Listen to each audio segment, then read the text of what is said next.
Sullivan here.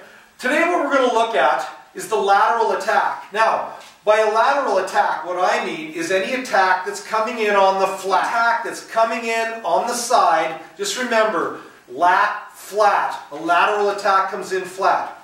Now, we try to avoid doing this, and there's a reason why. We know there's a whole school out there that dedicates itself as the foundational principle of its idea, the lateral attack, or working from this side. We find that that's actually a really bad idea, and here's why. When you're in this position, the seam of your hand, let me take my glove off here. The seam of your hand is pointing down. And when you attack forward, all it takes is a snap for that stick to come out of the weakest point of your hand. And that's why we don't like that lateral attack like that. Because if you swing hard to this side and your opponent knows you're coming back this way, he should be able to get that stick out of your hand almost every time he sees it coming. Now, if you look back in the videos and you see the cross guard, you'll see how we actually control the stick by knocking it over the back of the hand like that and taking it out like that. But you don't have to do that. When you're attacking this way, say you come in this way, you can attack even close to this hand and just jam the stick right out of your hand. What I like to do is as I'm coming down, I go up on my toes, and then I come down and I drop my weight, and it'll take the stick right out of your opponent's hand.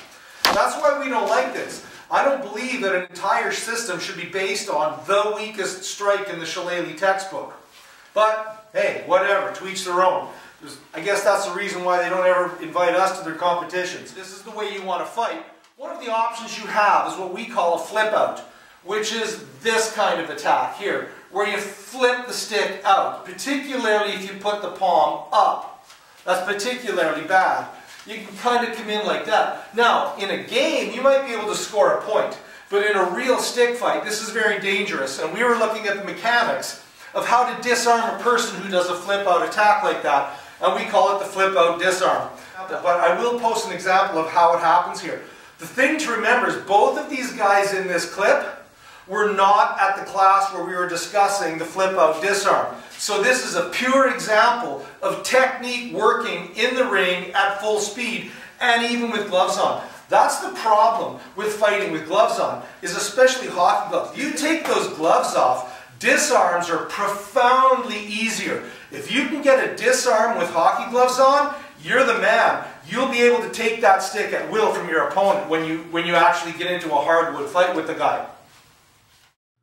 Now, if you want to learn a little bit more about the cross guard, I did just post a video a short while back on Zibtor's channel, or you can just Google Shillelagh Central on YouTube and you can refer to that there. Now, Jay, a seasoned fighter in black, is fighting Nick, a fighter in white, who's a bit of a newcomer.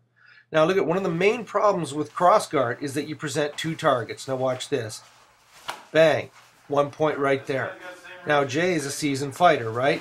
Nick's a bit of a newcomer. Throws a sidearm, tries to get Jay thinking about that, fakes another sidearm here and turns it into a flip out. Watch this. Bang. But again, the seasoned vet sees it's coming and just takes the stick away from him.